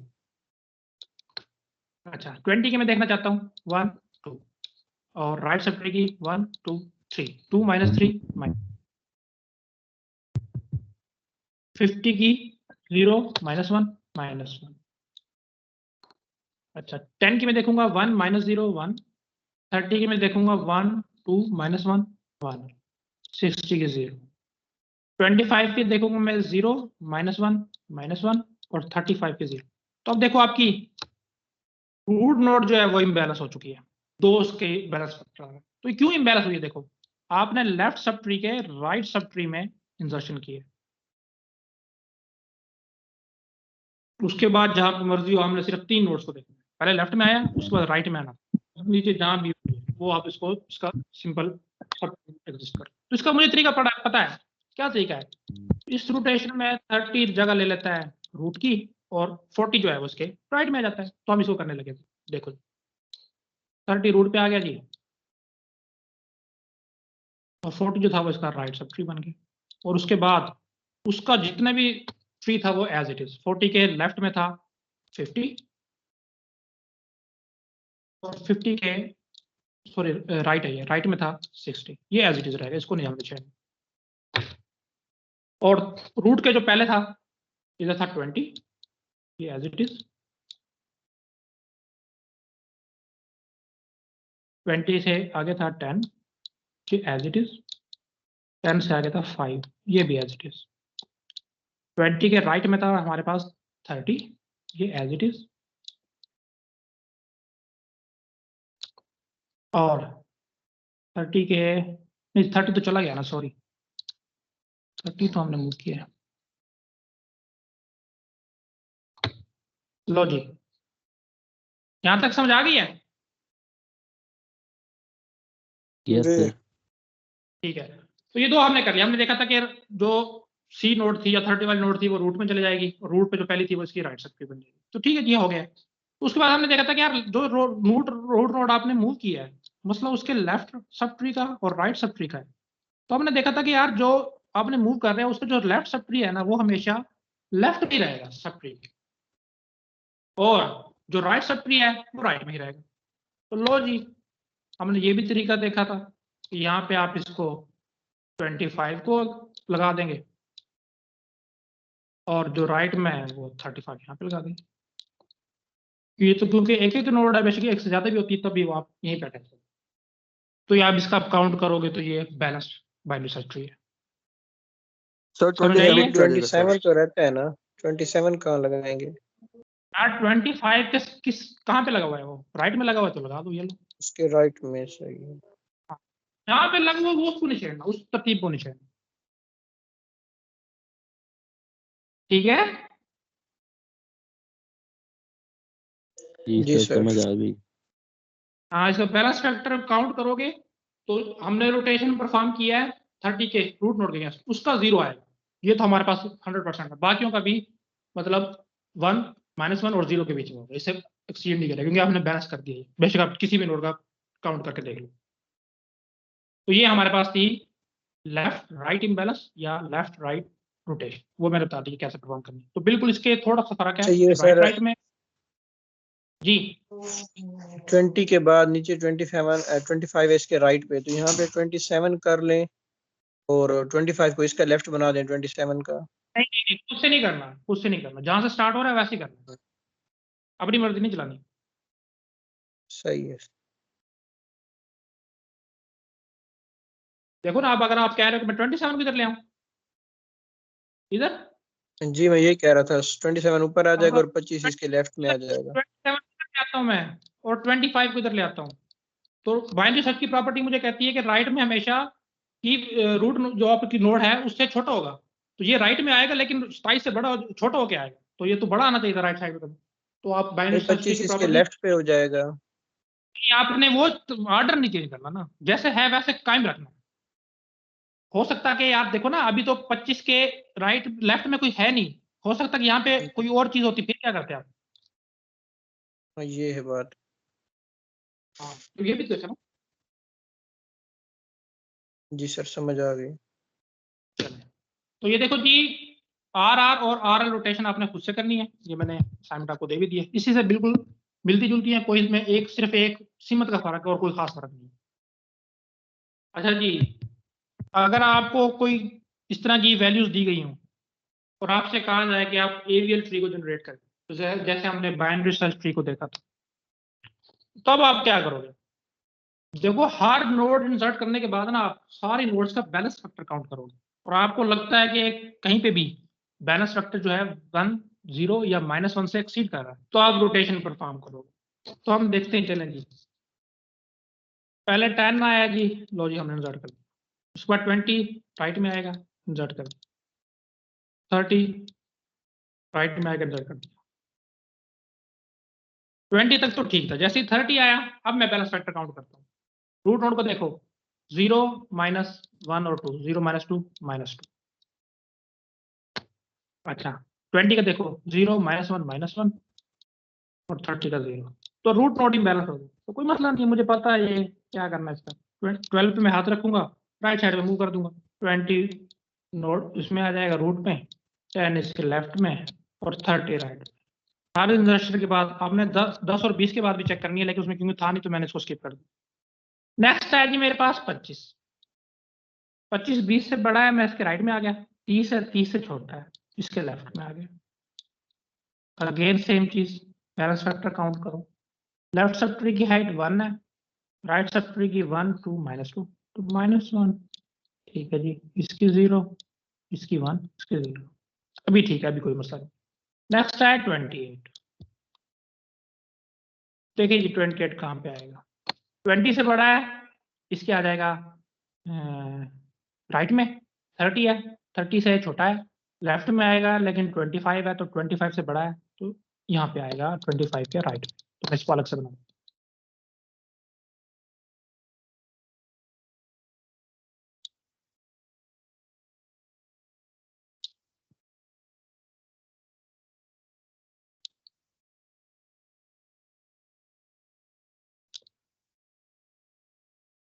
अब मैं बैलेंस फैक्टर काउंट करता हूँ। रूट नोड से स्टार्ट करता हूँ। Height of left subtree 1, right subtree 1 2 3, 1 -3 -2। Next 10 की 0, 30 की 1 2 -0 2। अच्छा उसके बाद 25 की 0 -1 -1 और 28 की 0। अब आप देखो दो नोड जो है ना आपकी वो इम्बैलेंस हो चुकी। एक तो 30 ये वाली, और एक आपकी रूट नोड। तो मैंने कहा था कि आपको आप नीचे से ऊपर जाओगे, तो पहले आप 30 को जो है ना रोटेट करके इसको बैलेंस बनाओगे। तो ठीक है जी, हम बना लेते हैं। तो ये देखो 30 कैसे हुई है, लेफ्ट राइट इम्बैलेंस हुई है। क्योंकि क्यों ये, क्योंकि आपने 30 के लेफ्ट और उसके राइट सबट्री में इंसर्शन की। उसको मुझे पता है 28 यहाँ पे मूव कर जाएगा और 30 इसके राइट में आ जाएगा। लो जी मैं इसको बनाने लगा। 20 10 28 25 और 30। ठीक है जी, किसी को इश्यू तो नहीं है इसमें? क्या हुआ ये?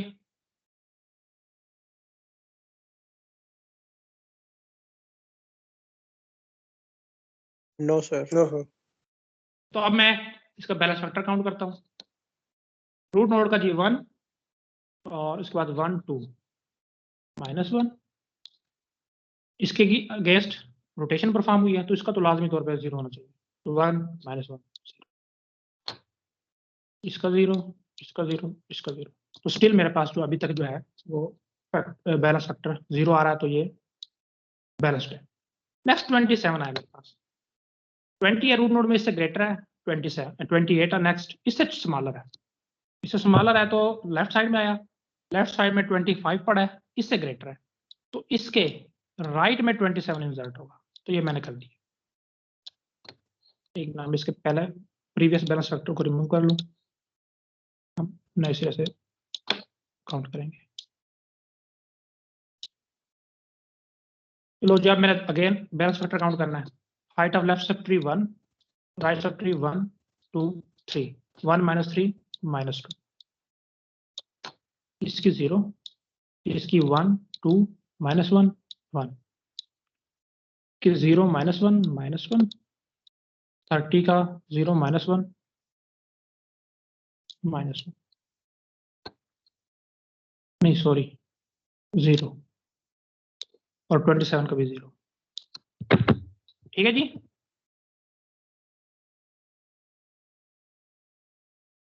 ठीक है। तो किस वजह से, कौन सी नोड इम्बैलेंस है?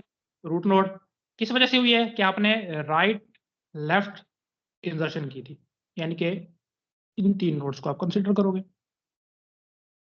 और उसमें क्या होता है, ये जो आखिरी नोड होती है ये रूट की जगह ले लेती है और रूट जो है वो इधर खिसक जाता है। ये हम ऑलरेडी कर चुके हैं, तो हम इसको कर लेते हैं जी। ये मैं नीचे करने लगा। 25 आपका ऊपर चला जाएगा, 20 आपका इस तरफ खिसक जाएगा, और 20 के साथ 10 तो है ही, वो है रहेगा, उसको आपने नीचे। अच्छा, उसके इस तरफ था आपके पास ऑलरेडी 28, वो एज इट इज रहेगा 28। अच्छा, क्योंकि ये इसने आपने मूव कर दिया है तो 27 इसकी जगह आ गया।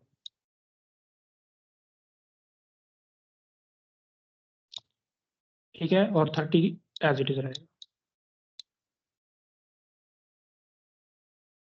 ये कुछ इस तरह का मेरे पास बन जाएगा। ठीक है, समझ आई इसकी? यस सर, सर समझ आ गई सर सर। आपने जो लास्ट टाइम कंफ्यूजन मैंने डायरेक्ट कर दिया है। हमने पढ़ा था कि कोई भी रूट आप आपने मूव जो करोगे। लास्ट टाइम 28 इंसर्ट किया है, जी,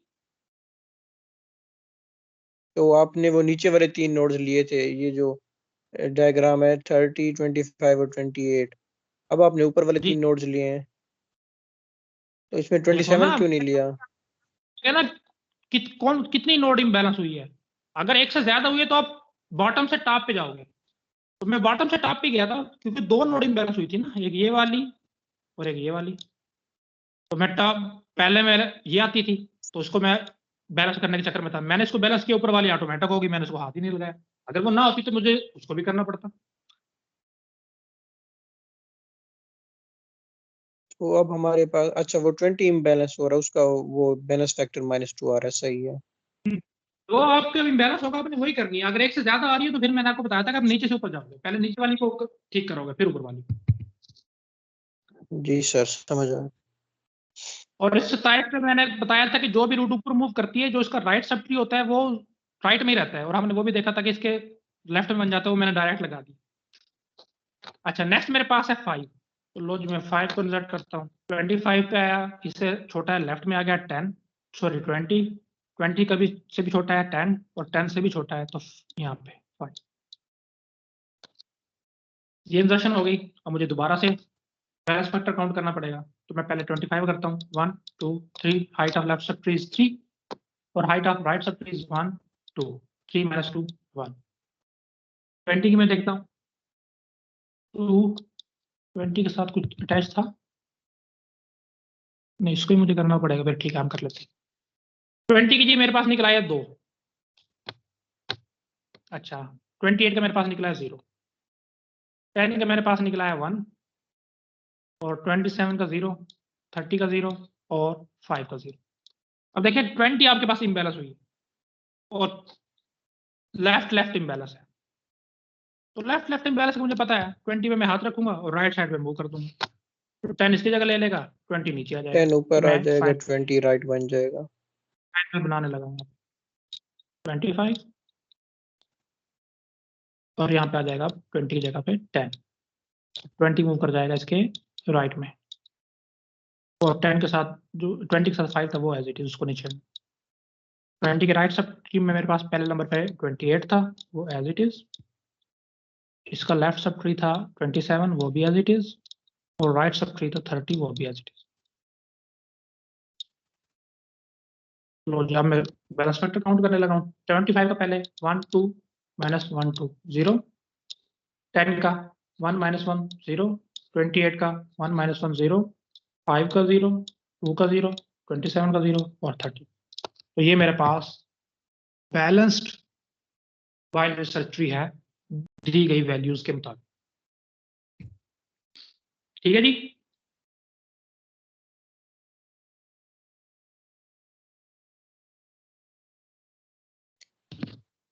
जी सर, काफी है।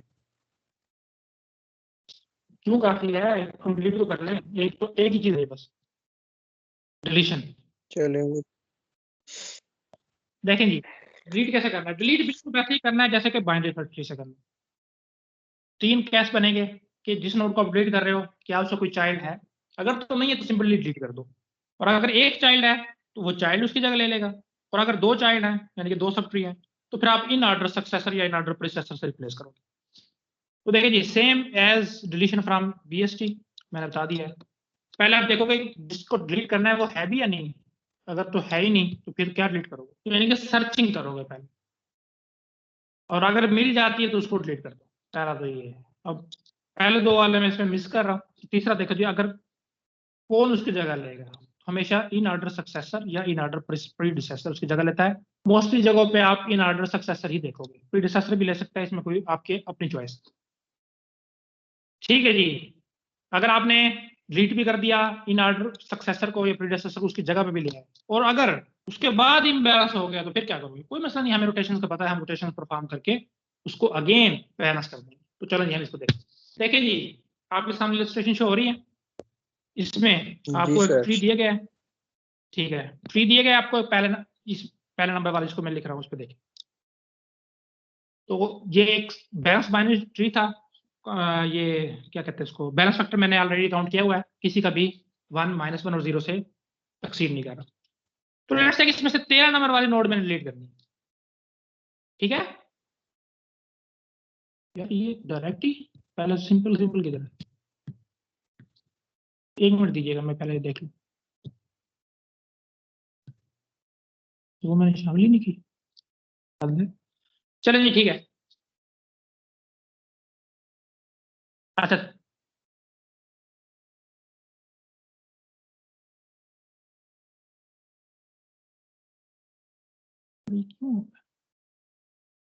चलो अच्छा ठीक है, हम फिर इसी तरह देख लेते हैं।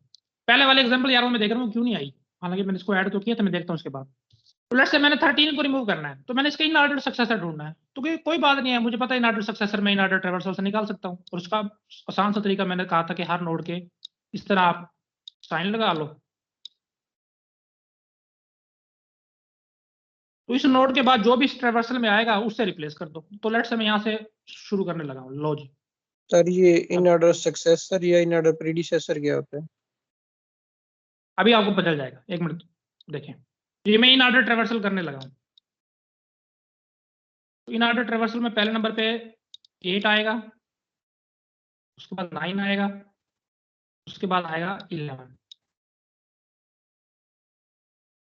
और उसके बाद आया 13। यही तो नोड मैंने डिलीट करनी है। इसके बाद मैं देखता हूँ कौन सा, लो जिसके बाद आ गया 21, बस मुझे यहीं तक ही चाहिए था। इन ऑर्डर सक्सेसर से मुराद है कि जब आप इन ऑर्डर ट्रैवर्सल करो तो इस नोड के बाद कौन सी नोड आगे आपके पास ऑर्डर में आ रही है ट्रैवर्सल में, तो 13 के बाद आ रही है 21, ये इसका इन ऑर्डर सक्सेसर है, इसके बाद आने वाला। और इन ऑर्डर प्रीडिसेसर से मुराद है कि इस नोड से पहले इन ऑर्डर ट्रैवर्सल करते हुए आपके पास कौन सी नोड आई थी, तो वो इस स्पेसिफिक एग्जांपल में आई थी 11, तो वो इसका इन ऑर्डर प्रीडिसेसर है। तो मैंने बताया कि ज्यादा जगहों पे आप इन ऑर्डर सक्सेसर के साथ इसको रिप्लेस करते हो, तो 21 के साथ मुझे इसको रिप्लेस करना है, बाकी आगे मैं नहीं करता इन ऑर्डर सक्सेसर। तो पहले मैंने बताया था कि हमेशा डिलीट नहीं करोगे, पहले उसकी वैल्यू को रिटर्न रिप्लेस करोगे, स्वैप करोगे, यानी कि 21 को मैं यहाँ पे लाऊंगा और 13 को यहाँ पे लेके आऊंगा, और फिर मैं 13 को डिलीट करूंगा, ठीक है। तो मुझे इन ऑर्डर सक्सेसर मिल गया, लेट्स से मैंने उसको कह दिया W, W मेरा इन ऑर्डर सक्सेसर है, तो बस मैंने 21 को यहाँ पे लेके आऊंगा और 13 को यहाँ पे। तो नेक्स्ट स्टेप में मैंने ये किया हुआ है, देखिए इस स्टेप में 21 यहाँ पे आ गया। अच्छा 21 बस यहाँ पे आ गया क्योंकि इसको तो मैंने डिलीट करना है, तो बेशक आप इसकी जगह पे इसको स्वैप करो ना करो, लेकिन इसकी वैल्यू को लाजमी अपडेट करना है। इसकी ओल्ड भी रहे तो कोई मसला नहीं, क्योंकि इसने तो अल्टीमेटली डिलीट ही हो जाना है। तो बस अब W जो है एक पॉइंटर है, वो इसको डिलीट पॉइंट कर रहा है, तो डिलीट W करोगे तो ये नोड जो है ना वो मेमोरी में से फ्री हो जाएगी। तो आपके पास कुछ इस तरह का जो है ना ट्री आपको मिलेगा। अब मैंने इसका बैलेंस फैक्टर काउंट करना है, क्योंकि हर डिलीशन हर इंसर्शन के बाद आपने बैलेंस फैक्टर काउंट करना है, देखना है क्या स्टिल आपके पास जो ट्री आ रहा है वो बैलेंस है या नहीं। तो मैं शुरू से स्टार्ट करने लगा हूँ, तो लो जिसका मैं करता हूँ 1 2 3, तो height of left sub tree 3 है, राइट सब ट्री है 1 2, 3 - 2 1, तो ये नोड बैलेंस है। 21 का 1 2 और राइट सब ट्री 0 है, तो इसके बैलेंस फैक्टर है 2, तो ये नोड इम्बैलेंस होगा। 53 का आया मेरे पास 0 -1 -1, ठीक है जी। 9 का मेरे पास आया 1 -1 0, ठीक है जी। 61 का भी 0, 8 का भी 0 और 11 का भी 0। तो ये देखो जी, आपकी ये 3 नोड जो है ना आपने पकड़े हुए हैं। बेशक आप इसको इस तरह से भी कर लो, ठीक है।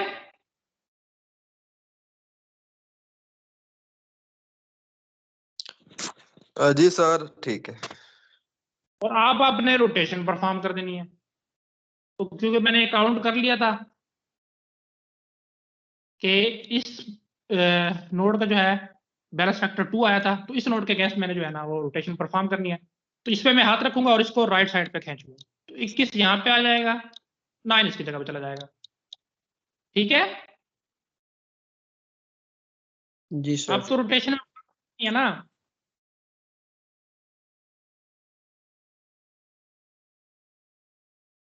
जी सर क्लियर है सर। अच्छा वही चीजें हुई है नीचे, ठीक है। ये समझ आ रही रोटेशन है। का ऊपर चला जाएगा, 21 को नीचे खींच लेगा। वही छुट्टियां नहीं है जो जो मैसेज कर रहे हैं।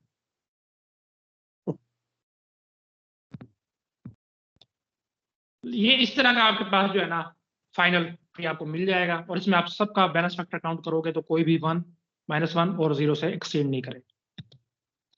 तो यहाँ पे हमारा जो है ना एवियल ट्री का टॉपिक खत्म होता है। अच्छा, कल क्या आप लोगों ने पढ़ना है फिर ये बताएं। कल रेड तो ब्लैक इलेक्शन ट्री पे पढ़नी, होंगे। क्योंकि नेक्स्ट जो हमारे पास बैलेंस ट्री है ना उसमें रेड ब्लैक ट्री है। अगर आप वो कहोगे तो मैं आपको कवर करवा देता हूँ, वरना आप स्किप करके ग्राफ पे चले जाते हैं, क्योंकि नहीं सर, बी ट्री पढ़ेंगे है सर, रेड वो ब्लैक। बी ट्री रेड हमारा ब्लैक सर देख, सप्ले भी पढ़ेंगे, सप्ले क्या चीज, सप्ले ट्री वो क्या होते हैं। सर, वो भी सर इसी वो का तो ही है, पहली दफा बैलेंसिंग सुना है। मुझे ट्री। तो यार मैंने नाम शायद कोई नहीं सुना, शायद कोई हो, मैं देख लूंगा क्या होते हैं वो।